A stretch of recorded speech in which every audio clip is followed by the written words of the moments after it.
साथीहरू चाहिँ सुशासनका बारेमा म केही कुराहरू गर्न गइरहेको छु।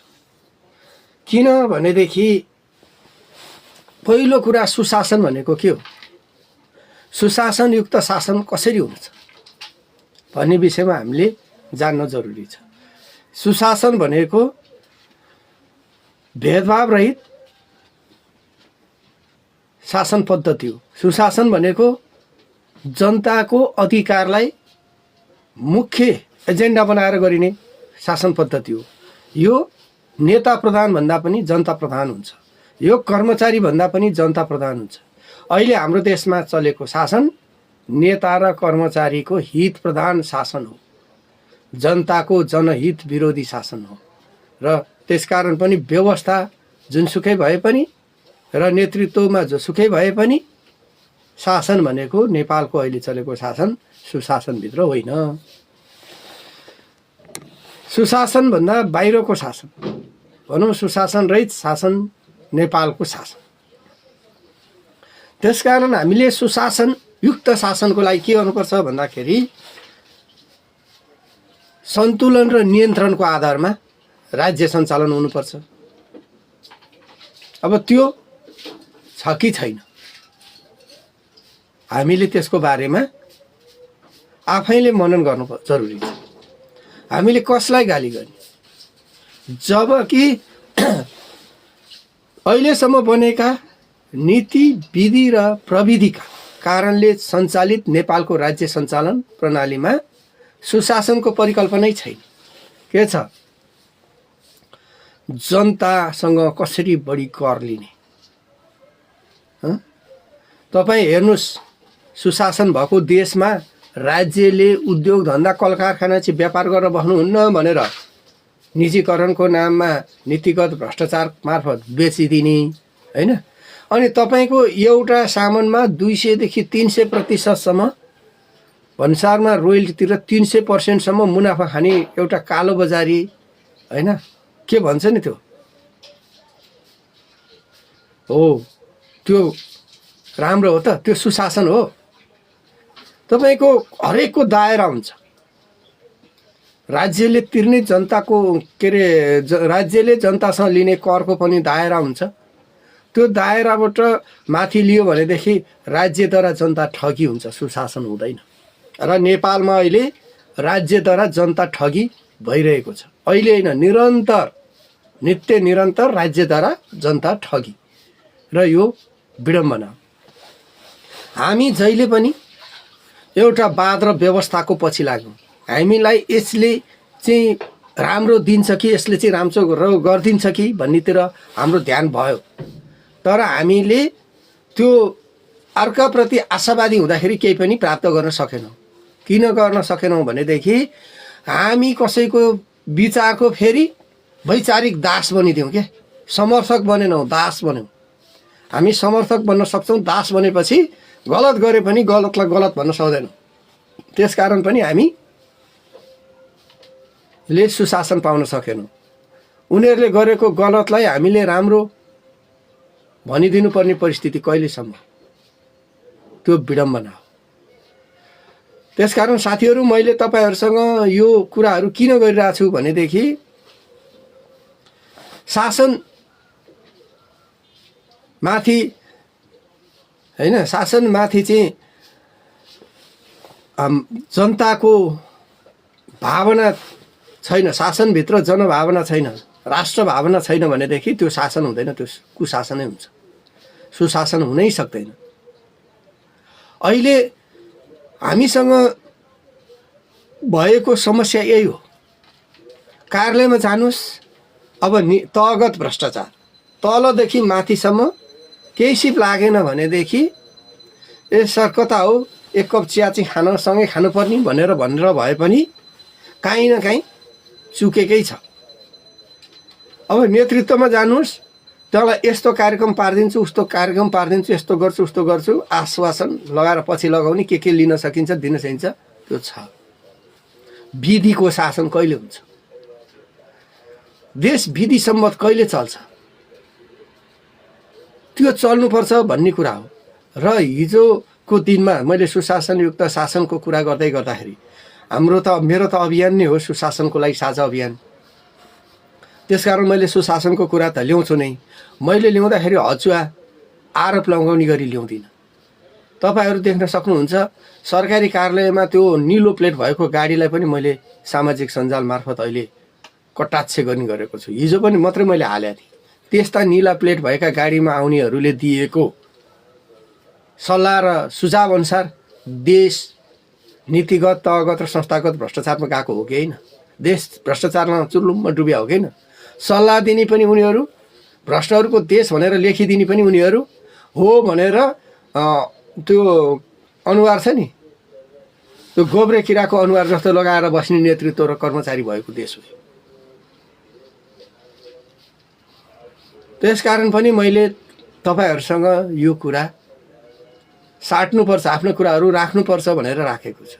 म व्यक्तिलाई दोष दिनै चाहन्न, प्रवृत्तिको कुरा छ यहाँ। व्यक्ति त सबै फेरिनु भयो। हेर्नुहोस् है, 62-63 को जनआन्दोलन, 52 सालको जनयुद्ध होइन, त्यसपछि आएर 46 को आन्दोलन हो, 7 सालको आन्दोलन भनेर जे भने पनि परिवर्तन किन भएन?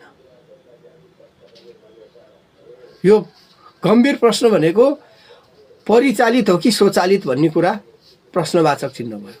स्वचालित भएदेखि त एउटा जसरी एउटा घरको लागि घरका सबै नागरिकहरू प्रतिबद्ध हुनुहुन्छ होइन, सिङ्गो परिवार होइन, बालबच्चा, आमा बा, छोराछोरी, हजुरबा, नाति नातिना सबै भएर सिङ्गो घरको हितको लागि काम गरेको हुन्छ। त्यसै गरी देशको हितको लागि उनीहरू सबै लाग्नुपर्ने हो कि होइन? किन यिनीहरू जड्या र जुवाडे जस्तो भयो? घरका चिजहरू लगेर बेचेर खानेहरू पनि छन् नि होइन? हो, त्यस्तै किन लागिरहेछ नेतृत्व र उच्च तहका कर्मचारीहरू? यो गम्भीर प्रश्न हो। यो प्रश्न चिन्ह खडा भएको छ। यसको उत्तर सम्बन्धित निकायले दिनुपर्छ, नागरिकलाई, मलाई। र सुशासन रहित नेपालका जनताहरूले सुशासनयुक्त शासन कहिले पाउने भनेर पनि भन्नुपर्छ। सुशासन दिन नसक्ने होइन, नीतिगत, तहगत र संस्थागत भ्रष्टाचारमा संलग्न रहने, कसैले लगाए अराएको हिसाबले काम गर्ने र कार्यक्रम गर्दाखेरि पनि कुन काम गर्दाखेरि कति बेनिफिट हुन्छ भनेर नाफा घाटाको हिसाब गर्ने, तलब खाएको छ, दायित्व म यो गर्छु, सेवा गर्छु भनेर आएको छ, तर काम उल्टो छ। हेर्नुहोस्, मैले तपाईँहरूसँग सार्वजनिक रूपमा सामाजिक सञ्जाल मार्फत आज भन्न चाहन्छु, तपाईँहरूकोतिर के छ थाहा छैन। बागमती प्रदेशमा सुशासनयुक्त शासन छैन। तपाईँहरू यो लेखेर राख्नुहोस् र भन्नुहोस्, सोध्नुहोस्। तपाईँको एउटा गाडीको लकसिट कहाँ गएको भनेर भरिएको लकसिट र त्यो उसमा जाने कर्मचारीले लिने टिओको किन फरक आयो भनेर सोध्नुहोस्। एक दिनको लागि गएको कार्यक्रममा 3 दिनको टिओ भरेर खाएकोसम्मको रेकर्ड छ अहिले बागमती प्रदेश। कर्मचारीहरूको त्यो अवस्था हुँदाखेरि त्यसलाई नियन्त्रण गर्न नसक्ने नेतृत्व पनि भ्रष्टाचारी नै ठहर्छ। हामीले यसरी बुझ्नुपर्छ। टिओ भरेर खाने भनेको एक दिन कार्यक्रममा गएको छ, गाडीको लकसिट हेऱ्यो भने एक दिन भेटिन्छ, तर टिओ 3 दिनको 2 दिनको हुन्छ। किन हो? हामी सुशासन खोज्ने नागरिकहरू, सुशासन खोज्ने होइन, सुशासनयुक्त शासनको कुरा उनीहरूको छँदै छैन। यो एकदम दुःखदायी अवस्था। यस्तो अवस्था सिर्जना गराउने काम कसले गरे? नागरिकहरूले त विधिको शासन खोज्या हो नि त। विधिको शासन नहुने, अनि बागमती प्रदेशको सबभन्दा राम्रो निर्णय के अरे भन्दाखेरि कर्मचारी ऐन बन्यो रे भनेर हल्ला गर्नु एकपल्ट। मैले यो बारेमा बारम्बार भन्दैछु, कर्मचारी ऐन लोकसेवाले उहिले बनाइदिएको छ। त्यसपछि त्यहाँ भएका गलत थपिएका प्रावधानहरूको कारणले चाहिँ एउटा कर्मचारी नभएर वैचारिक दास बनेको छ। त्यो वैचारिक दास हुने बुँदाहरू हटाइदिएर कर्मचारी बनाएर कर्मचारीको काम कर्तव्य र अधिकारको हिसाबमा काम गरौँ न। कर्मचारी ऐन उसै भएन। अरू के ऐन चाहियो? जनताको लागि केही बनाएको छ? नागरिकको लागि केही बनाएको छ? नेताको लागि यो, कर्मचारीको लागि यो, जनताको लागि के? तपाईहरू संविधानको मूल संविधान बोकेर तपाईहरू मन्त्रालयमा जानुहोस्, ठुला कर्मचारीहरू जो कार्यान्वयनको लागि बस्नु भएको छ उहाँहरू कहाँ जानुहोस् र सोध्नुहोस्। शिक्षा, स्वास्थ्य, रोजगार, घाँस बाँस कपास मौलिक हकको रूपमा व्याख्या गरिएको छ। अब मौलिक हक जनताले किन नपाएको? मौलिक हकले भनेर माग्नुहोस् त, अनि सुशासन सही छैन थाहा भइहाल्छ। जनतालाई मौलिक हककै रूपमा दिएको चिजै उनीहरूले दिन सकेका छैन। यदि त्यो हो भनेदेखि उनीहरू कारबाहीको भागीदार हो कि होइन? तपाईँले राज्यलाई तिर्नुपर्ने कुनै पनि कर यो मितिमा तिरेन भने यति % जरिवाना भने हुन्छ। तपाईँले लिनुपर्ने कुनै पनि उसमा तिर्नुपर्ने कर हेर्नुहोस् है। अब आयातित वस्तुमा 300% भन्सार लगाएर राज्यद्वारा ब्ल्याक कालो बजारी भन्छ नि, राज्यद्वारा सञ्चालित कालो बजारीको कोप भाजनमा परेका जनताहरूले पाउने चाहिँ के? त्यसकारण मैले विनम्रतापूर्वक तपाईँहरू मार्फत तपाईँहरूले प्रश्न सोध्ने ठाउँ राख्नको लागि मैले त व्यक्तिगत रूपमा भनेको छु। उहाँहरूले भन्नुहुन्छ त्यो त हामीलाई के मतलब, हामी त कर्मचारी हो, नेताले गर्दैनन् भन्छ। अनि नेतालाई भन्यो भनेदेखि कर्मचारीले हामीलाई घुमाइदियो भन्छ। त्यस्तो नि हुन्छ? नेता भनेको विधायक हो, नीति नियम बनाउने। उनीहरूले नै कर्मचारीले घुमाइदियो भनेपछि त्यस्तो नेतृत्व किन छ हामीलाई? त्यस्तो नेतृत्वको परिकल्पना गरे हो जनताले। त्यसकारण साथीहरू मैले यति तपाईँहरूलाई किन भने भनेदेखि आज म तपाईँहरूसँग लाइभमा जोडिँदाखेरि सुशासनको बारेमा अलिकति सुशासन के हो भन्ने कुरा थाहा। अहिले त सुशासन भनेर नेताहरूले पनि थाक्नु भएको छैन। 2 वर्ष अगाडि मैले सुशासनको लागि साझा अभियान सञ्चालन गरेपछि हामी 50-60 जिल्लाका साथीहरू जोडिसकेपछि अहिले हाम्रा पर्चाहरू चाहिँ सबैको हात हातमा पुगेपछि त अहिले नेता र कर्मचारीहरूले पनि भाषण गर्दाखेरि सुशासन भन्न थाल्नुहुन्छ। 2 वर्ष अगाडिको नेताहरूको भाषण सुन्नुहोस्, सुशासनको स पनि थाहा थिएन उहाँहरूलाई।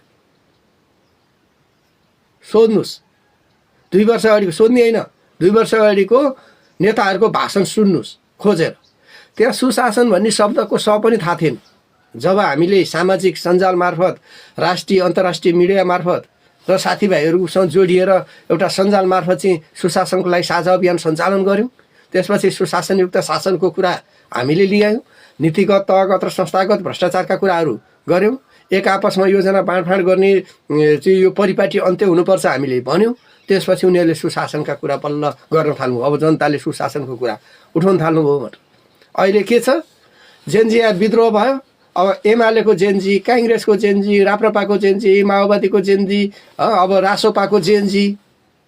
हेर्नुहोस् है, अब देश धार्मिक र जातीय हिंसामा जान लागिसक्यो। एमालेको चाहिँ दलित मुक्ति मोर्चा, तामाङ मुक्ति मोर्चा, माओवादीको, काङ्ग्रेसको, राप्रपाको, सबैको के भनेपछि पृथकता के छ? फरक के छ? नाम फरक भएर हुन्छ। त्यसकारण अनि वैकल्पिक शक्तिको रूपमा चाहिँ नेपालमा कोही पनि शक्ति छैन है। यो चाहिँ एकदम लेखेर राख्नुहोस्। किनभनेदेखि वैकल्पिक शक्ति भनेको अहिले भएको व्यवस्था भन्दा विकल्पमा यो हुन्छ भनेर विकल्प शुद्ध आएको व्यवस्था मात्रै शक्ति मात्रै वैकल्पिक शक्ति हुन्छ। यहीँभित्र रहेर, यही संविधानभित्र रहेर, यही संविधानको आधारमा चाहिँ समर्थन र विरोधको आधारमा गएर गरिने कुनै पनि राजनीति वैकल्पिक हुन सक्दैन।